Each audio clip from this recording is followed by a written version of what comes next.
হ্যাঁ, যে আমাদের যে জীবনে আমরা ক্রসরোডসে পৌঁছই, কোনটা ঠিক ডিসিশন, কোনটা ভুল, কখন ক্ষমা, কখন রাগ, এই যে আমরা বলি যে সব কিছুই ডেস্টিনির হাতে, এটা কি না, কার কি ধর্ম, এইসব নিয়ে একটা সাংঘাতিক। এবং পরে এটাতে ভীমও যোগ দেবে।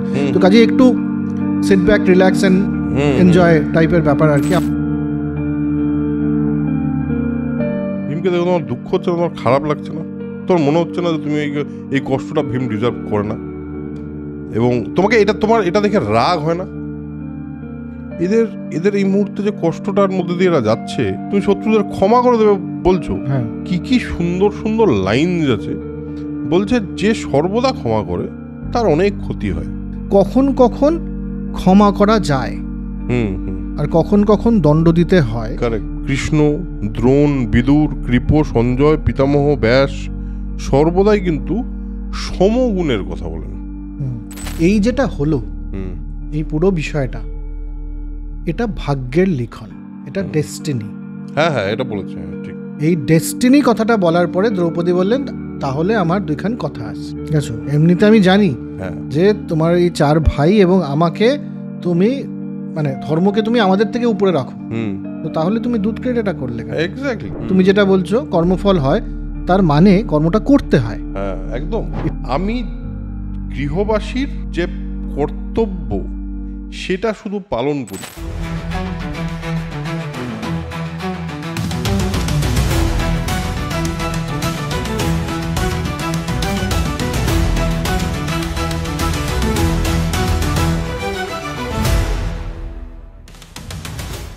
Hello and welcome to Soul Connection Epic, welcome to another episode. আমি ফাইনালি ব্যাক। আমরা এক সপ্তাহ এপিক দিতে পারিনি, আপনারা অনেকে বলেছেন। তার কারণ হলো, অনেকে জানেন নিশ্চয়ই, আমার বাড়িতে একটা মেডিকেল এমার্জেন্সি ছিল। এই কারণে আমি বইটাকে বেশ গত সপ্তাহে আমায় দেখতে পারিনি, কারণ আমার মা একটু অসুস্থ ছিল। কিন্তু থ্যাংক গড তিনি এখন যথেষ্ট সুস্থ আছেন, সব দিক দিয়ে ঠিক আছে। সো আমি ব্যাক উইথ এপিক। প্রেমাশিস, আমরা এপিক নিয়ে ফাইনালি অনেকদিন পর ফিরে এসেছি। এবং হোয়াট অ্যান এপিসোড আজকে, কি ঘটনা, কি কথাবার্তা বলবে লোকজন। আমরা এর আগের এপিসোডে বলেছিলাম আপনাকে যে যুধিষ্ঠির এবং দ্রৌপদী এই দুজনের মধ্যে একটা কথোপকথন হবে। এবার যুধিষ্ঠির তো যা করার করেছে, বাজির লড়ে, দুধ খেলা খেলে, পাশা খেলে, সবাইকে হেরে, প্রথমবার হেরে, আবার দ্বিতীয়বার খেলে, আবার দ্বিতীয়বার হেরে, সেসব বনবাস টনবাস হয়ে গেছে। বনবাসে এতদিন আমরা দেখলাম তারা বেশ কিছু স্ট্রাগলের মধ্যে দিয়ে যাচ্ছে।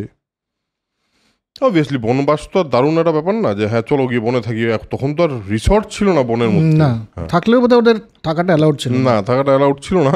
তো সুতরাং তারা তো বনবাসে নিজেদের মতো ক্লেশের মধ্যেই আছে। তো সেই সময় দ্রৌপদী মাঝে মাঝেই এর আগেও কিছু প্রশ্ন করেছেন, যুধিষ্ঠিরকে কিছু কথা বলেছেন, কিন্তু দ্রৌপদীর মনে বা দ্রৌপদীর ভেতরে এখন অবধি কিন্তু ওই ঘটনাটা, ইম্প্যাক্ট বা ট্রমাটা, বা যেটাকে পিটিএসডি বলে, পোস্ট ট্রমাটিক একটা সিমটম, তার মধ্যে কিন্তু থেকে গেছে।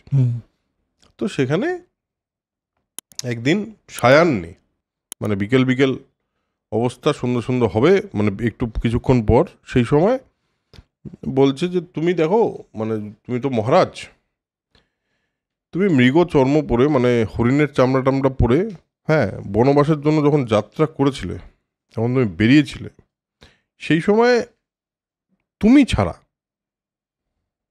তোমার যা মেন্টাল স্টেট সেই সময়, বাকিরা যারা ছিল, হ্যাঁ, দুঃশাসন, কর্ণ, শকুনি, দুর্যোধন, ছাড়া কিন্তু সবাই একটুখানি দুঃখ পেয়েছিল। হ্যাঁ, এছাড়া হস্তিনাপুরে সবারই অশ্রু বর্ষণ, সবাই কিন্তু কান্নাকাটি করছিল।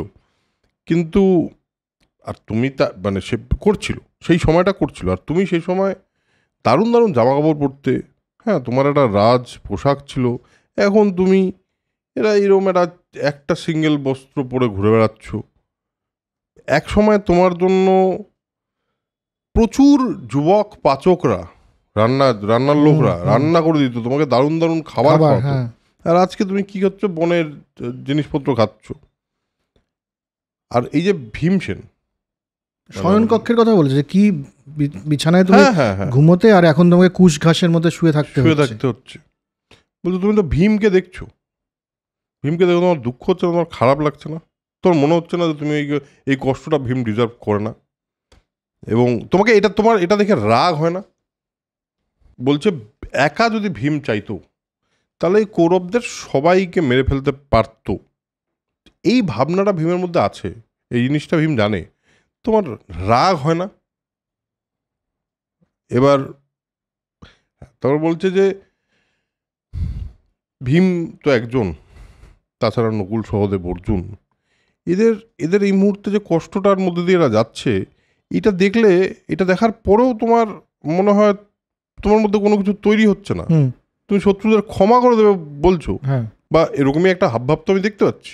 যেমন রাগ হচ্ছেই না বা কেন, হ্যাঁ, আর তুমি এই ক্ষমা ভাবটাতে আছো কেন? আমি তো যতদূর জানি যে এটা ক্ষত্রিয়ের ধর্ম নয়, একদম।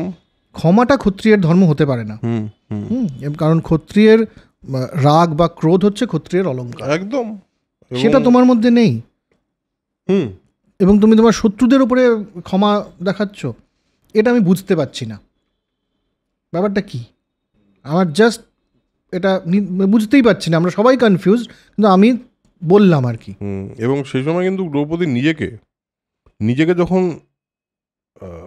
কি বলবো, নিজের কথা যখন বলছে, সেখানে বলেছে দেখো, দ্রুপদের মেয়ে, দ্রুপদের কন্যা, যে নাকি যজ্ঞ থেকে উৎপত্তি হচ্ছে, মহাত্মা পাণ্ডুর পুত্রবধূ, দৃষ্টদ্যুম্নের বোন, এবং এই পঞ্চপাণ্ডবের স্ত্রী, এবং আমি পতিব্রতা, নট অনলি পতিব্রতা, আমি বীরেদের পত্নী, তাকে বনবাসে দেখে, এরকম একটা সিচুয়েশনে দেখেও তুমি চুপচাপ থাকবে, মানে তুমি সয়ে যাবে ব্যাপারটা, এত কোথা থেকে আসছে এগুলো? যেটা তারপর বললি, যেটা ক্ষমা কোথা থেকে আসতে পারে? এটা ক্ষত্রিয় ধর্ম হতে পারে না। তখনও একটা গল্প বলে যে এখানে একটা জিনিস বলে দেওয়া দরকার, আপনারা যারা শুনছেন, যে এর পরের পার্টটা যেটা আমি আর অরুণাভ নিয়ে বলছি আর কি, এটা কিন্তু একটা, আমার মনে হয়েছে পড়তে গিয়ে অরুণাভ, যে এই অংশটার জন্যেই শুধু মহাভারতের গ্রেটনেসটা প্রমাণ হয়ে যায়। কারণ এই দ্রৌপদী এবং যুধিষ্ঠিরের কথোপকথনটা একটা প্রায় শুধু না, মানে একটা দার্শনিক লেভেলের এবং খুব প্র্যাকটিক্যাল ডিসকাশন। হ্যাঁ হ্যাঁ হ্যাঁ, এবং সেখানে একটা জায়গা আছে যেখানে কিছুটা কনফিউশন তৈরি হয়, যেখানে কোনটা ঠিক কোনটা ভুল সেই কনফিউশনও তৈরি হয়, সেখানে উত্তরটা দেওয়ার পরে আবার একটা কনভারসেশনে যায়, ব্যাপারটা একটা দারুণ। হ্যাঁ, যে আমাদের যে জীবনে আমরা ক্রসরোডসে পৌঁছই, কোনটা ঠিক ডিসিশন, কোনটা ভুল, কখন ক্ষমা, কখন রাগ, এই যে আমরা বলি যে সব কিছুই ডেস্টিনির হাতে, এটা কি না, কার কি ধর্ম, এইসব নিয়ে একটা সাংঘাতিক, এবং পরে এটাতে ভীমও যোগ দেবেন। তো কাজে একটু sit back, relax and enjoy টাইপের ব্যাপার আর কি। আমাদেরও পড়তে দারুণ লেগেছে। So please continue. এবার একটা দ্রৌপদী বলে যে আপনি এই যে বলছে যে আপনি চুপ করে শুয়ে আছেন, মানে শুয়ে যাচ্ছেন কি করে, তখন বলে যে প্রাচীন ইতিহাসে একটা গল্প আছে। একদিন বলি তার পিতামহ মহাপ্রজ্ঞ অসুরপতি প্রহ্লাদকে প্রশ্ন করেছিলেন, ক্ষমা বড় না তেজ বড়? কি বড় ইম্পর্টেন্ট কথা, ক্ষমা বড় না তেজ বড়, মানে রাগ বড়, রাগ বা প্রতিশোধ, হ্যাঁ সেটা বড়, কোনটা? প্রহ্লাদ উত্তর দিয়েছিল, দেখো, সব সময় তেজও ভালো না, সব সময় ক্ষমাও ভালো না। এবং তারপরে কি সুন্দর সুন্দর লাইন আছে, বলছে যে সর্বদা ক্ষমা করে তার অনেক ক্ষতি হয়, এবং ভৃত্য, শত্রু আর নিরপেক্ষ লোক, ভৃত্য মানে সাবঅর্ডিনেটস, শত্রু এবং নিরপেক্ষ লোকেও তাদের অবজ্ঞা করে এবং কটু বাক্য শোনায়। মানে এটাকে বলা যায় টেকেন ফর গ্রান্টেড নিয়ে নেয় যে আমি যাই করব তাহলে এই লোকটা ক্ষমা করে দেবে, যদি সেটা হয় তাহলে এরা অন্তত স্পেসিফিক্যালি এই যে পার্টিকুলার শ্রেণীরা, এরা কিন্তু তার অ্যাডভান্টেজ নেবে, এবং শুধু অ্যাডভান্টেজই নেবে না, এরা নিজেরাও পাপ করবে, একদম অলওয়েজ করবে। এরা কটুবাক্য বলবে, এরা সুযোগ সুবিধা নেবে, নিতে গিয়ে এরা নিজেরাও পাপ করে ফেলবে, হ্যাঁ, এবং অবজ্ঞা করবে। কাজেই যার উপরে সবসময় ক্ষমা করা হচ্ছে তার উপরেও খুব ভালো কিছু করা হচ্ছে না। একদম তাই। আর আবার বলছে যে আবার যারা কখনো ক্ষমা করে না, কখনো ক্ষমা করতে পারেই না, তারাও কিন্তু একেবারেই ভালো লোক নয়, তারাও ঠিক লোক নয়, তাদেরও বহু দোষ। বলছে যেই লোক ক্রোধের বসে একটা মানুষকে দণ্ড দিয়ে ফেলে কোনো একটা দোষের জন্য, এবং সেটা কি দণ্ডটা কোথায় দিচ্ছে, যে কোনো জায়গায়, মানে অস্থানে কুস্থানে তাকে সেই মানে অস্থানে দণ্ড বিধান করে দণ্ডটা দিয়ে দিল, মানে কোনো একটা শাস্তি তাকে দিয়ে দিল, তার কিন্তু মানে প্রচণ্ড প্রবলেম তার সারা জীবন চলবে, তার ভেতরে ভেতরে একটা কিন্তু অন্তর্নিহিত তাপ সে অনুভব করতে পারবে, যেটাকে গিল্টের কথা বলা হচ্ছে। আর শুধু তাই নয় যে সবাইকে যখন তুমি রাগিয়ে দেবে এই ক্রোধের বশবর্তী হয়ে, তারাও সবসময় এই মানে এই অপেক্ষাতেই থাকবে যে কখন তুমি একটু উইক হবে আবার তোমার উপরে আক্রমণ করা যায়। হ্যাঁ, কারণ তো সেক্ষেত্রে তুমি শত্রু বৃদ্ধি করছো, তুমি শত্রু লাভ করছো। হ্যাঁ হ্যাঁ। তো এই জন্যে এমন সময় আসে যখন ক্ষমা হচ্ছে ধর্ম, এমন সময় আসে যখন ক্রোধ বা প্রতিশোধ বা তেজ হচ্ছে ধর্ম। একদম কি অদ্ভুত এই ব্যালেন্সের কনসেপ্ট আছে। এই ব্যালেন্সের কনসেপ্ট কিন্তু বেশিরভাগই আমরা ধার্মিক লিটারেচারে, ওয়ার্ল্ড লিটারেচারে ধার্মিক যেগুলো সেখানে আমরা পাই না, সেখানে একটা রাস্তায় দেয়া হয়। কিন্তু এখানে কিন্তু খুব সুন্দর করে বলছে যে কখন কখন ক্ষমা করা যায় আর কখন কখন দণ্ড দিতে হয়। এটা খুব সুন্দর করে বলছে যে ধরো তোমার উপরে আগে কেউ একটা উপকার করেছে, তার লঘু পাপ ক্ষমা করে দেয়া যায়, একদম 1 নম্বর। দ্বিতীয়, কেউ যদি অজ্ঞানে কোনো পাপ করে থাকে, না জেনে বা সে মানে স্টুপিডিটি আর কি, স্টুপিডিটি বা ইগনোরেন্স, এই অবস্থা যদি কেউ কিছু করে তাকে ক্ষমা করে দেওয়া যায়। কারণ সবাই পণ্ডিত হয় না, সবাই জ্ঞান পেয়ে উঠতে পারে না যে কোনটা ঠিক কোনটা ভুল, সবাই সব সময় জানে না। ধরুন হ্যাঁ, যে সেটা, কিন্তু যে সম্পূর্ণ জ্ঞান নিয়ে জানে যে আমি অপরাধ করছি, তা সত্ত্বেও অপরাধ করে, তাকে কখনোই ক্ষমা করা যায় না। হ্যাঁ, এবং এখানে লিখেছে যে সজ্ঞানে অপরাধ করে বলে না বুঝে না করে ফেলেছিলাম, তাকে কোনোভাবেই ক্ষমা করতে পারো না তুমি। আর এই লোকটার কিন্তু অল্প, বা এই ধরনের মানুষের কিন্তু, সে ধরনের কুটিল মানুষকে কিন্তু তুমি অল্প অপরাধেও শাস্তি দেবে। হ্যাঁ, অল্প অপরাধেও তার শাস্তি হবে। তো সেই হিসেবে এই যে প্রহ্লাদ যে বলেছিলেন, না এখানে আরেকটা আছে, সেটা হলো বলেছে যে সকলের প্রথম অপরাধ ক্ষমার, হ্যাঁ সকলের প্রথম অপরাধ ক্ষমা করা যায়, ক্ষমা করা যাবে, কিন্তু দ্বিতীয় অপরাধ হলে সেটা কিন্তু অল্প হলেও দণ্ডনীয়। হ্যাঁ, লঘু হলেও প্রথম অপরাধটা ক্ষমা করা যায়, দ্বিতীয় অপরাধ ক্ষমা করা যায় না। যেটা আমরা ইয়েতেও দেখছিলাম শিশুপাল বধের সময়ও, যে 100টা অপরাধ আমি ক্ষমা করব, 101তমটা করব না। কারেক্ট। তো এখানেও বলছে যে প্রহ্লাদের এই যে একটা চেকলিস্ট দিয়েছে যে আমি কখন ক্ষমা দেখাবো আর কখন তেজ বা দণ্ড দেব, এটার একটা ক্লিয়ার আমাদের কাছে গাইডলাইন আছে। হ্যাঁ আছে, কিন্তু আমার এখানে এইটাতে আমার কিছু মানে সেই সময় আমার মনে হচ্ছে যে আচ্ছা তাহলে আমি জেনারেলি আমার মনে হয় forgiveness is a very good virtue, কিন্তু এখানে আমার কিছু আসলো, কিছু কন্ট্রাডিকশন বা কিছু কনফ্লিক্টস তৈরি হচ্ছে। এবার যথারীতি এই কনফ্লিক্টটা তো যুধিষ্ঠিরের মধ্যেও তৈরি হচ্ছে, যে এই যে কথাগুলো বলছো তুমি। এবং তারপরে আরেকটা জিনিসও বলেছে যে তার মানে তুমি বুঝলে যে এই প্রহ্লাদের গল্পটা শুনে যে ক্ষমা আর তেজের ব্যালেন্সটা খুব জরুরি। তো এই যে ধৃতরাষ্ট্র পুত্ররা যা করলো, যে ঘটনাটা ওরা ঘটালো, তা তোমার মনে হয় যে তারা কোনোভাবে ক্ষমার যোগ্য, বা এটা ক্ষমার সময়? হ্যাঁ, তুমি যে নিঃশর্ত সবসময় ক্ষমা করে দিচ্ছ, এটা কোনো কথা বলছো যে তুমি ধর্মের জন্য করে যাচ্ছ, এটা কিন্তু বোঝা যাচ্ছে, বুঝতে পারছি না আমি। এবং বলছে যে এই সময় তো তেজ দেখানোটাই তোমার ধর্ম। যুধিষ্ঠির পুরোটা শুনেছে, যুধিষ্ঠির পুরোটা শুনে বলেছে দেখো তুমি, তোমার প্রজ্ঞা নিয়ে আমার কোনো ডাউট নেই, তুমি মহাপ্রজ্ঞাবতী একজন মহিলা, তোমার মধ্যে প্রজ্ঞার যথেষ্ট প্রজ্ঞা তোমার মধ্যে আছে। যে একটা জিনিস কিন্তু জেনে রাখো, যে তুমি যে ক্রোধের কথা বলছো, যে ক্রোধ আমাকে দেখাতে বলছো, সেইটা কিন্তু তার কিন্তু দুটোই এফেক্ট হয়, একটা ভালো একটা খারাপ, এটা কিন্তু বোঝা তোমার দরকার।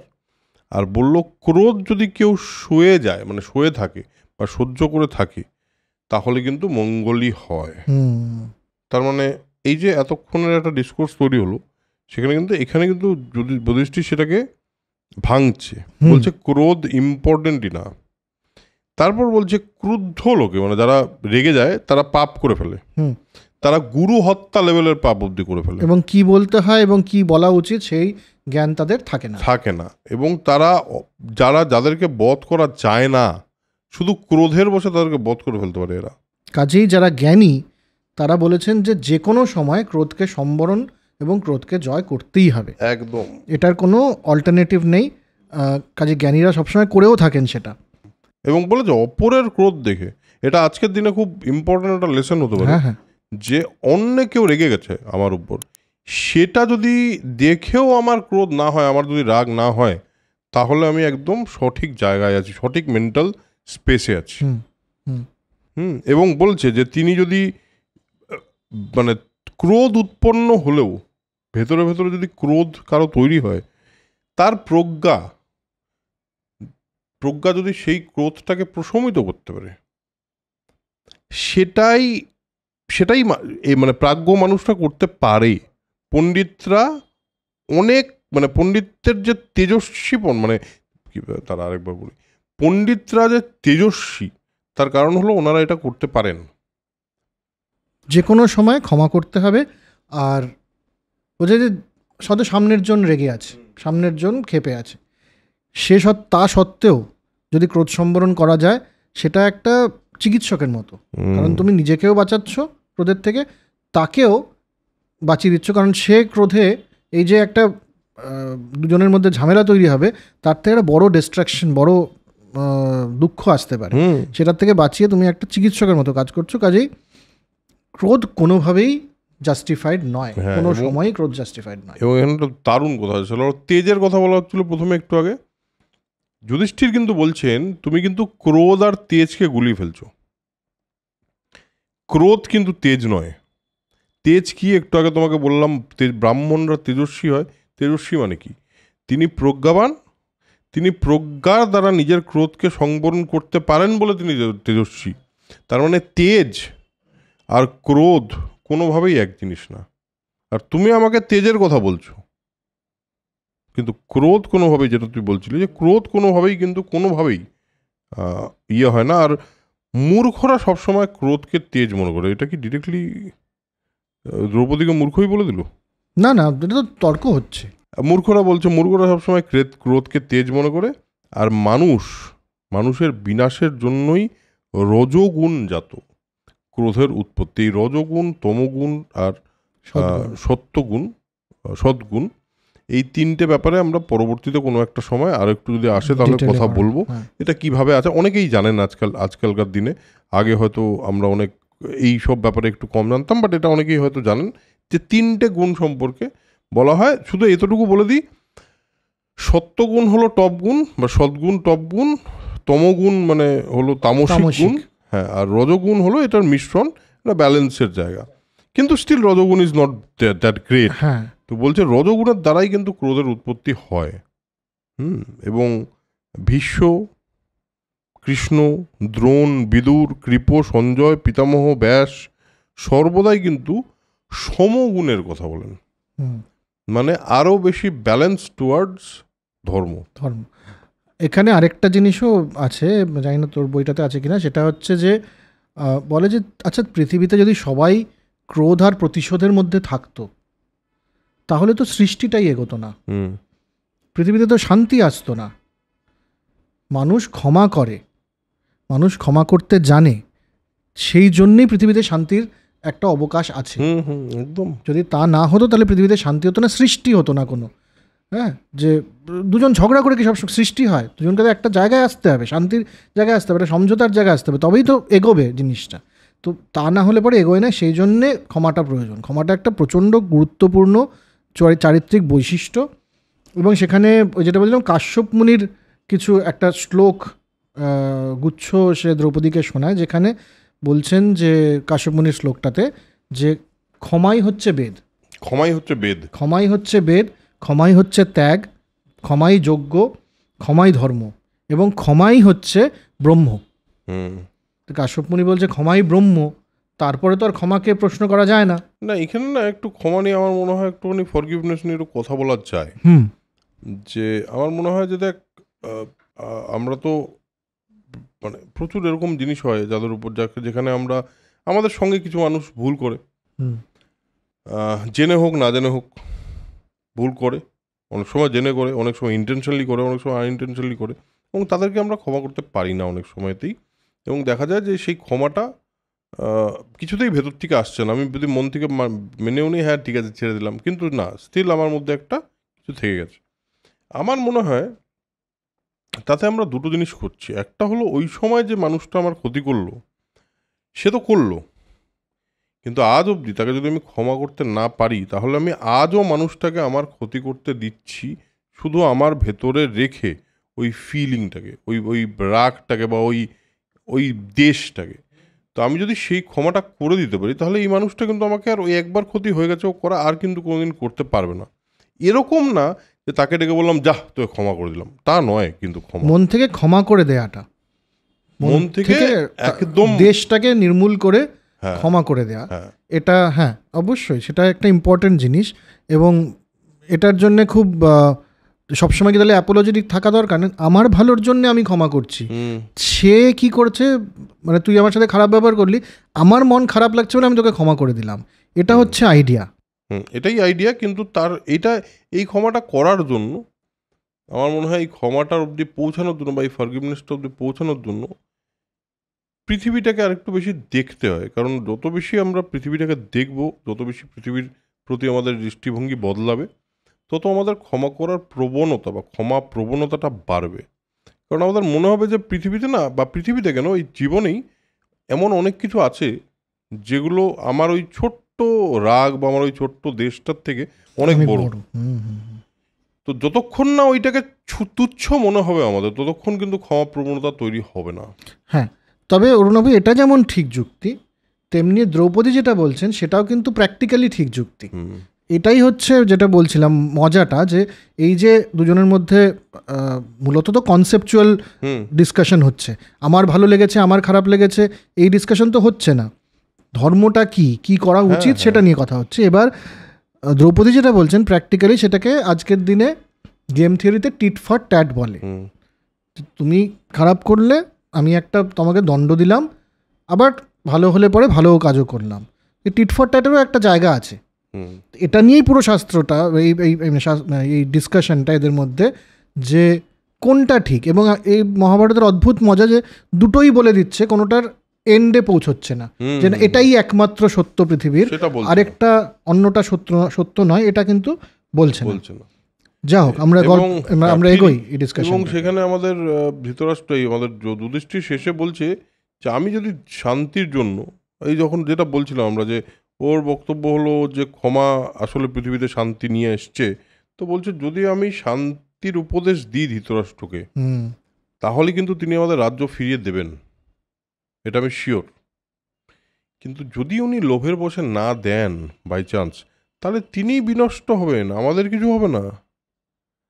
দ্রৌপদী এবার বলে নমস্কার। এখানে আরেকটা মানে দ্রৌপদীর কথাটার জন্য একটা ধরিয়ে দেওয়ার জায়গা আছে, সেটা হচ্ছে যে এই যেটা হলো, এই পুরো বিষয়টা, এটা ভাগ্যের লিখন, এটা ডেস্টিনি। হ্যাঁ হ্যাঁ, এটা বলেছে, হ্যাঁ ঠিক। এই ডেস্টিনি কথাটা বলার পরে দ্রৌপদী বললেন তাহলে আমার দুইখান কথা আছে, ধাতা আর বিধাতা, এদের দুজনকে আমার নমস্কার।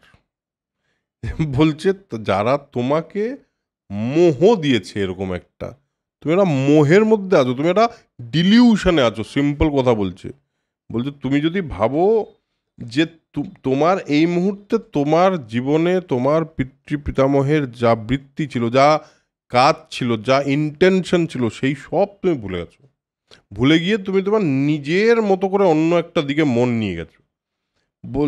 বলছে জগতে কেউ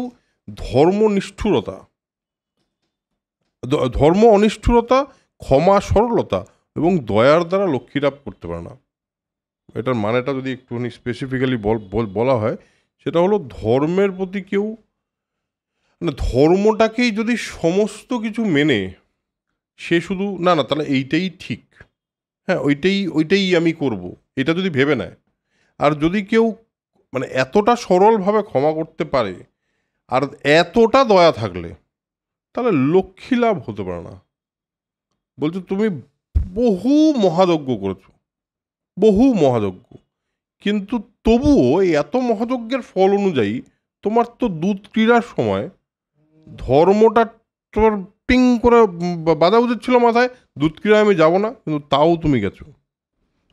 এমনিতে আমি জানি যে তোমার এই 4 ভাই এবং আমাকে তুমি মানে ধর্মকে তুমি আমাদের থেকে উপরে রাখো, তো তাহলে তুমি দুধ ক্রীড়াটা করলে কেন? এক্স্যাক্টলি, ধর্ম তো তোমাকে তখন বাঁচালো না। তোমার এই যে ডাইগ্রেশনটা হলো, সেই ডাইগ্রেশন থেকে তো তোমাকে তখন ধর্ম বাঁচায়নি।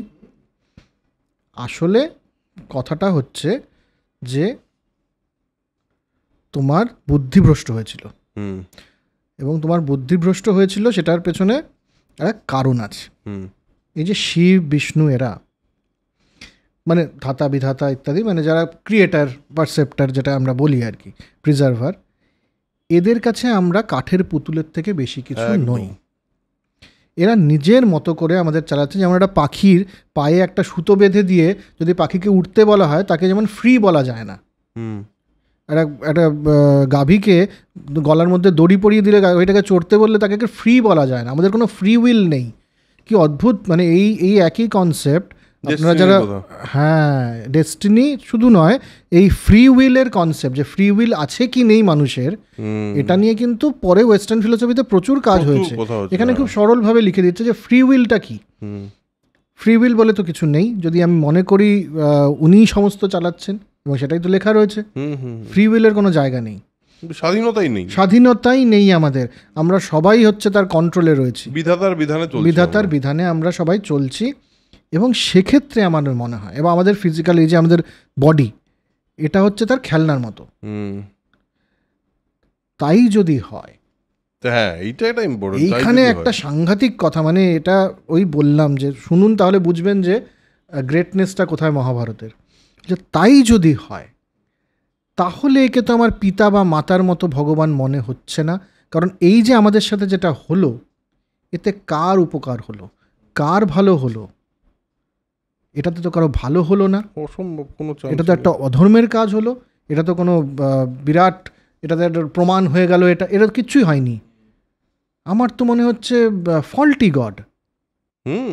এবং এটাও বলেছে যে তাহলে যদি সেটাই হয়, তাহলে তো সর্বভূতে ব্যপ্ত হয়ে ঈশ্বরই পাপ পুণ্য সব করাচ্ছে।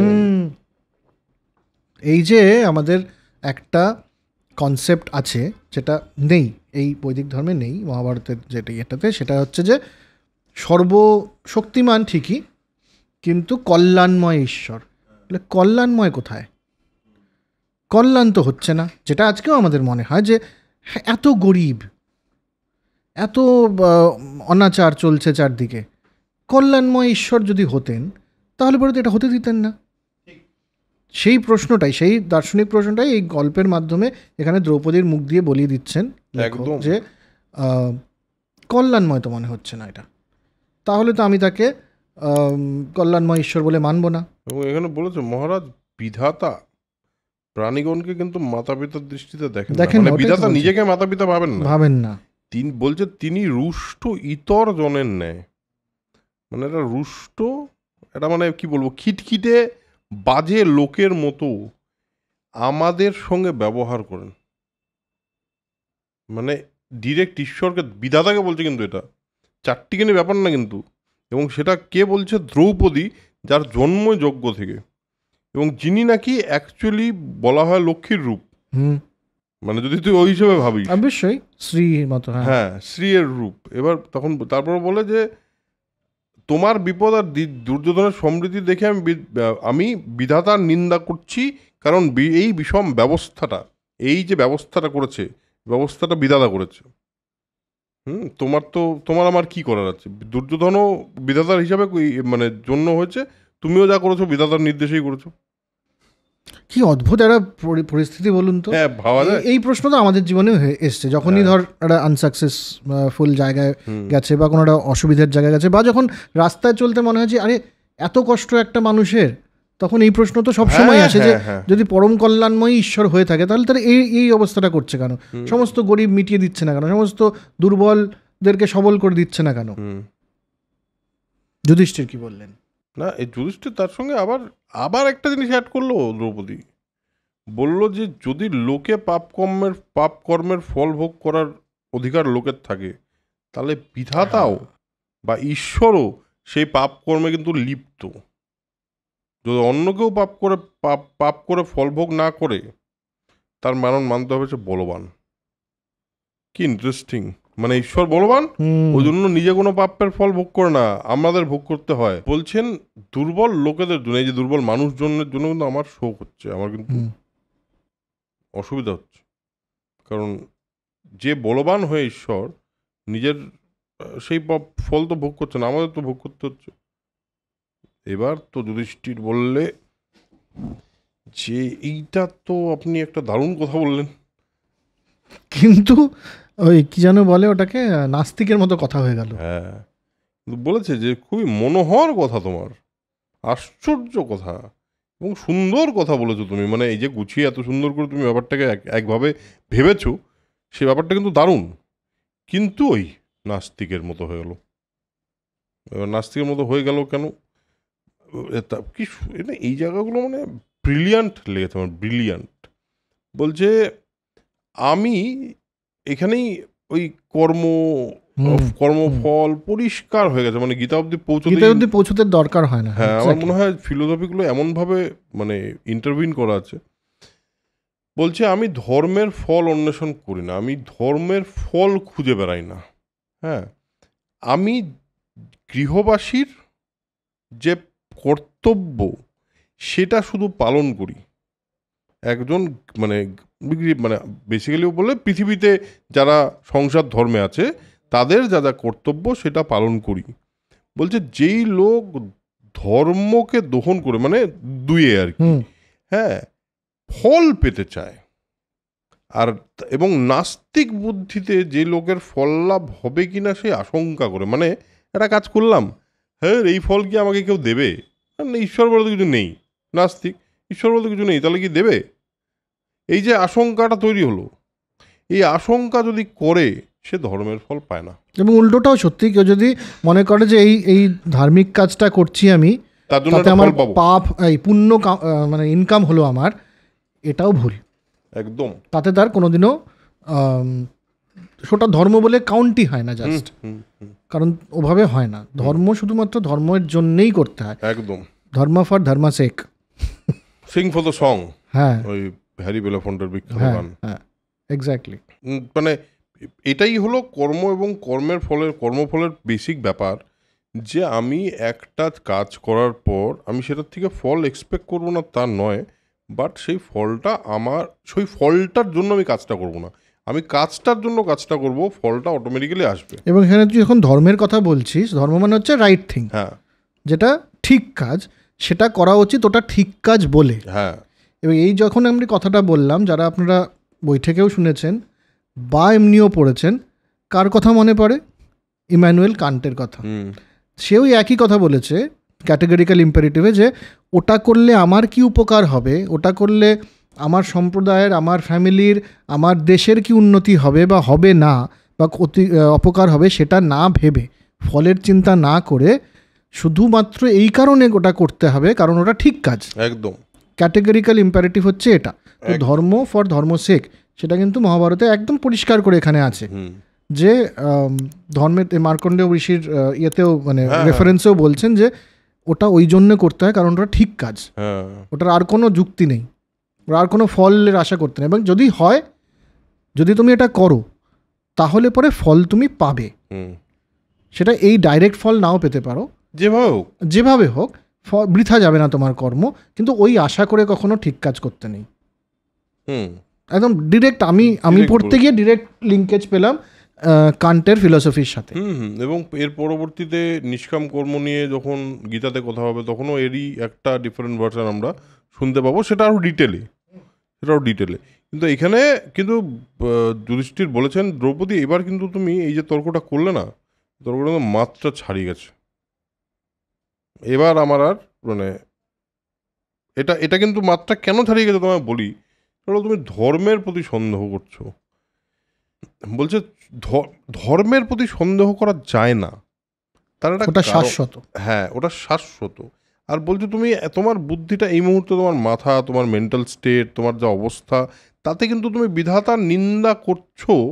এটা কিন্তু মানে তুমি কি ভাবছো তাহলে? এই যে এত ঋষি মুনি, এত সর্বজ্ঞ লোকজন, তারা মানে দিনের পর দিন ফিলোসফির চর্চা করেছেন, তারা দিনের পর দিন জীবন দর্শনের কথা বলেছেন, দিনের পর দিন ঈশ্বর চর্চা করেছেন, সৃষ্টির রহস্য বলেছেন, এবং তারা এত কথা বলার পর ধর্ম বলে একটা জিনিস তৈরি হয়েছে। আমরা তো ধর্মটা আস্তে আস্তে তৈরি হয়েছে। ধর্ম মানে এখানে আপনারাও বোধহয় জানেনই ধর্ম মানে রিলিজিয়ন নয়, মানে রাইচাসনেস। এবার সেখানে সেই ধর্ম যারা এতদিন ধরে তৈরি হতে অল্প অল্প করে তৈরি হতে এসছে, সেই ধর্ম সম্পর্কে কিন্তু তুমি কোনোভাবেই সন্দিহান হও না। বলছে যে দেখো, প্রথম কথা হচ্ছে যে কাজ করলে তার যদি ইমিডিয়েট ফল তুমি দেখতে না পাও, যে ঠিক কাজ করলাম আমি কিন্তু ইমিডিয়েটলি তার ফলটা দেখতে পাচ্ছি না, সেটা ধর্মকে অবজ্ঞা করার বা ধর্মের উপরে বা কর্মফলের ওপরে প্রশ্ন করার জায়গা নয়। কারণ কর্ম করলে তার ফল হবে, এটা সবাই বলে গেছেন, এটা আমরা জানি, এটা শাশ্বত সত্য। এবং ঠিক কাজ করতে হবে, এটাও শাশ্বত সত্য। তার মধ্যে এটা নিয়ে প্রশ্ন করা যায় না,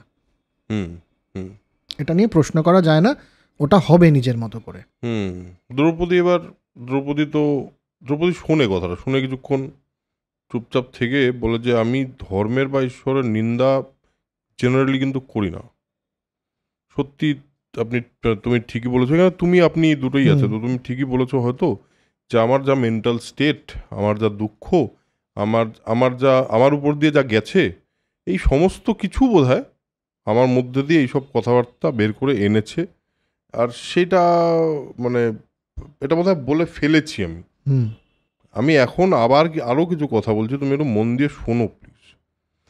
বলছে দেখো, যদি তোমার কথা এবং এই এতক্ষণ ধরে যা যা কথাবার্তা হয়েছে এটা শুনি, তাহলে তো একটা জিনিস আমি তোমাকে বলতেই পারি, সেটা হলো তুমি না অবসাদগ্রস্ত হয়ে যাও না, তুমি ডিপ্রেশনে চলে যাও না।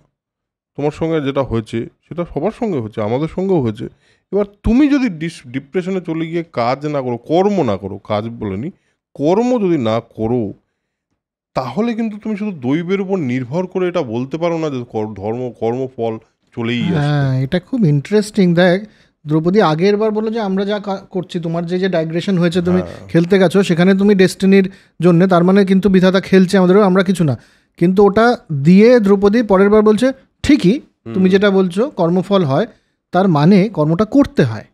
একদম, if you don't act, nothing will happen. একদমই তাই। তুমি ভাবলে যে মানে ভাগ্যে আমার লেখা আছে আমি বিরাট রাজসূয় যজ্ঞে করে আমি সম্রাট হব, আমি শুয়ে থাকলাম বাড়িতে, ভাগ্যে তো আছেই, যা আছে তো ভাগ্যেই হবে, আমি আর কি করব, তাহলে কিছুই হবে না। এবং এখানে একটা খুব সুন্দর শব্দ ইউজ হচ্ছে, হঠবাদী বলে। হঠবাদী মানে কি জানিস?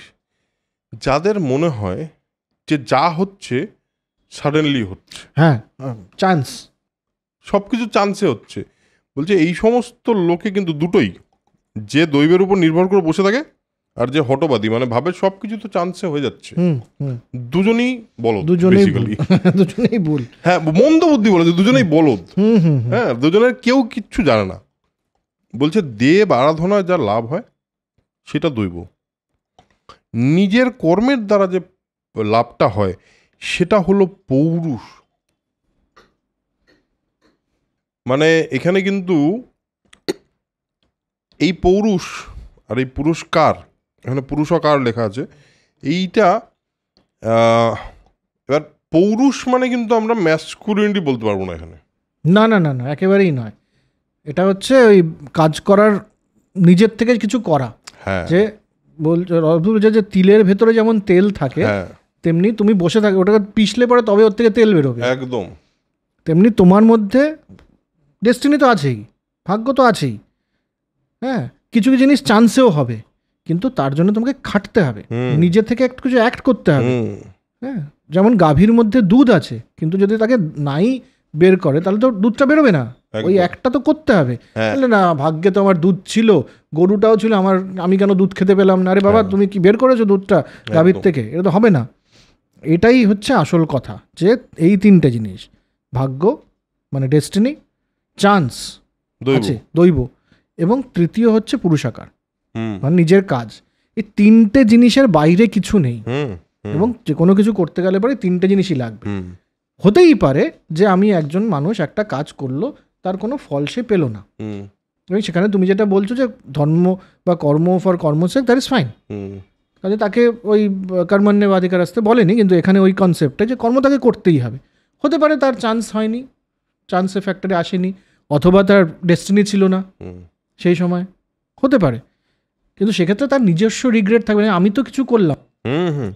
আরেকটা ব্যাপার আছে, সেটা হলো এই যে তিনটে জিনিসের যে বলছে, তিনটে জিনিসের যে ফল, তিনটে জিনিস মিলিয়ে যে জিনিসটা তৈরি হয়, সেটাই হলো আসল সঠিক রাস্তা। মানে তুই ভাব, কে কাকে বলছে? দ্রৌপদী বলছে যুধিষ্ঠিরকে, যাকে নাকি বলা হয় তিনি ধর্মজ্ঞ, তিনি নাকি ধর্মপুত্র, তিনি ধর্মরাজ, তিনি একদমই। সদা সত্যি কথা বলেন, তিনি কোনোদিন মিথ্যে কথা বলেন না। এর মধ্যে একটা জিনিস আমি সামহাও মিস করেছি, একটাবার কিন্তু দ্রৌপদী এটাও বলেছে যে তুমি সত্যি কথা সবসময় বলো, ইট ইজ ফাইন, কিন্তু তার মানে যে তুমি সব কিছু ঠিক জাজ করো, সেটা ঠিক নয়।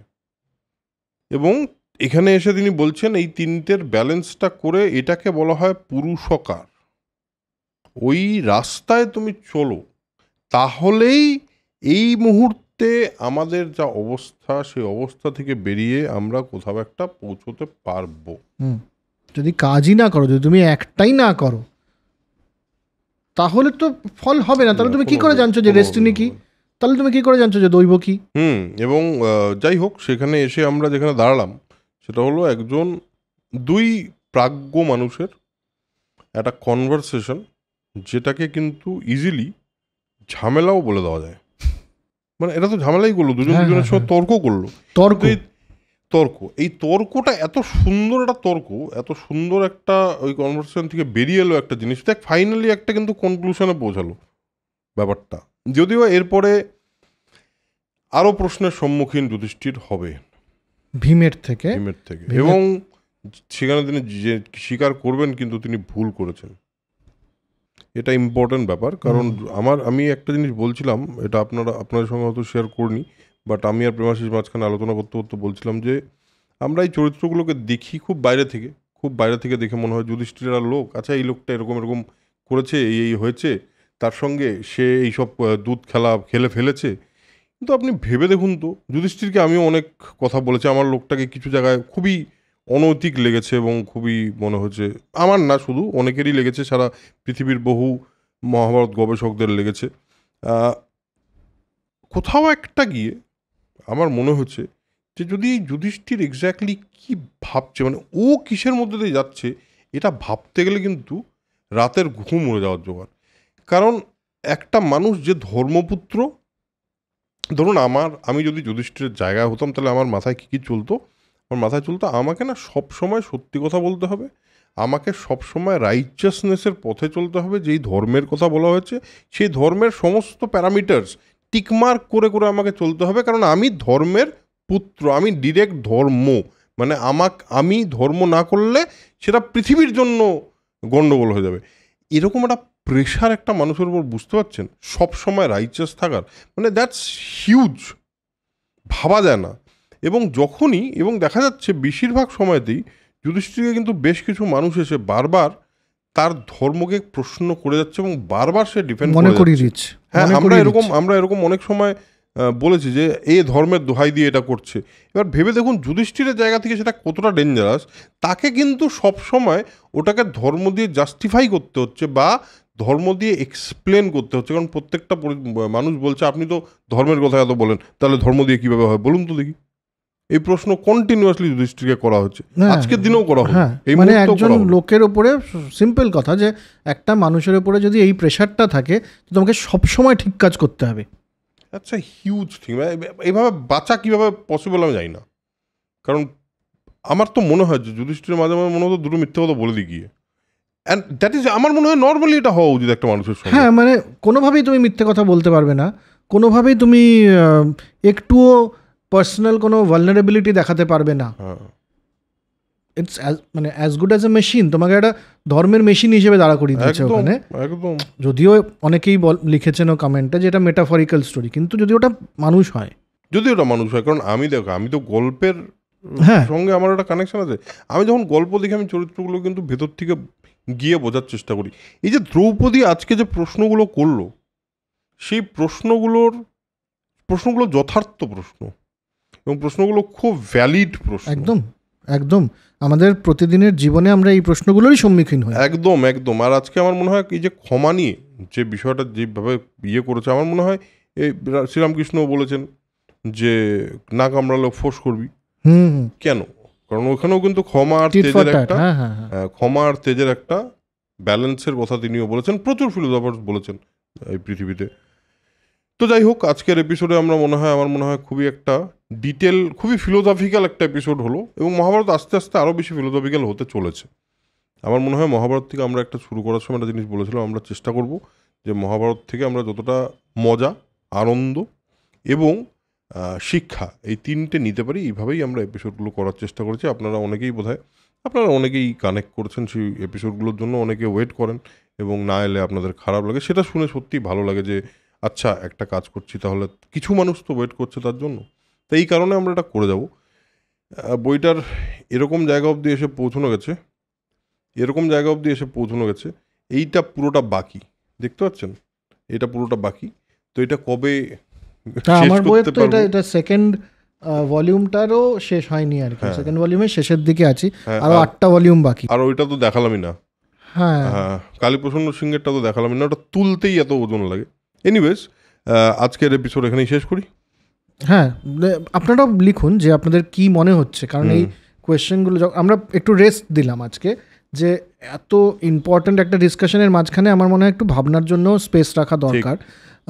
আপনাদের কি মনে হয় এই ব্যাপারটা, ক্ষমা আর তেজ, প্রতিশোধ, ক্ষমা কি ধর্ম? মানে ক্ষমাই কি ধর্ম হতে পারে? সবসময় ঠিক থাকা, ক্যাটেগরিক্যাল ইম্পারেটিভের যে কথাটা ম্যানুয়েল কান্টও বলেছেন, এবং এখানে আমরা দেখলাম যুধিষ্ঠিরও বলছেন, সেটা কতটা জাস্টিফাইড বা কতটা পসিবল প্র্যাকটিক্যালি। দ্বিতীয় কথা হচ্ছে এই যে টিট ফর ট্যাটটাকে আমরা সবসময় ঠিক করে উঠতে পারি, সেটার ব্যালেন্স কোথায়? আর একটা যেটা লাস্ট কথা হলো যে এই কাজ করে যাওয়া উইদাউট এক্সপেকটেশন, যে আমি তো করে দিয়েছি, এবার বাকিটা ভাগ্য এবং দৈবের ওপরে আমি ছেড়ে দিলাম, একদম, এটাই বা কতটা প্র্যাকটিক্যাল? মানে এটা কি আমরা বলি সব সময়, কিন্তু এটা কি প্র্যাকটিক্যাল? এটা তো হ্যাঁ ঠিক আছে, আনসাকসেসফুল আমি তো আমারটা করেছিলাম, হয়নি ফর সাম রিজন, কিন্তু এটা প্র্যাকটিক্যালি কি আমরা মানতে পারি সব সময়? কতটা মুশকিল? আপনারাও লিখুন, ভালো লাগবে, কথাবার্তা চালু থাকবে। আপনারা একটুখানি লিখুন। আমরা বলেছি যে আমরা প্রত্যেকটা কমেন্টই পড়ি, কোনো কমেন্ট কোনো সময় মিস হয়ে যেতে পারে, বাট হয়তো সবসময় রিপ্লাই করা হয়ে ওঠে না, কারণ বিভিন্ন রকম জিনিস থাকে, অনেকটা রিপ্লাই করে উঠতে পারি না। বাট কমেন্টগুলো কিন্তু আমরা পড়ি, এবং সেগুলো শুধু পড়ি না, সেগুলোকে কনসিডারও করি। এটা কিন্তু মানে খুব পরিষ্কার করে আপনারা বুঝে নিন। সেই কারণে কমেন্টটা যত বেশি আসবে আমাদের তত বেশি ভালো লাগে। কমেন্ট করবেন, আপনাদের ভিউ পয়েন্ট জানাবেন, আর কেমন লাগছে সেটা অবশ্যই জানাবেন। দেখা হবে পরের এপিসোডে। ততক্ষণের জন্য spread knowledge, spread positivity, because knowledge is power and positivity is correct. Tata.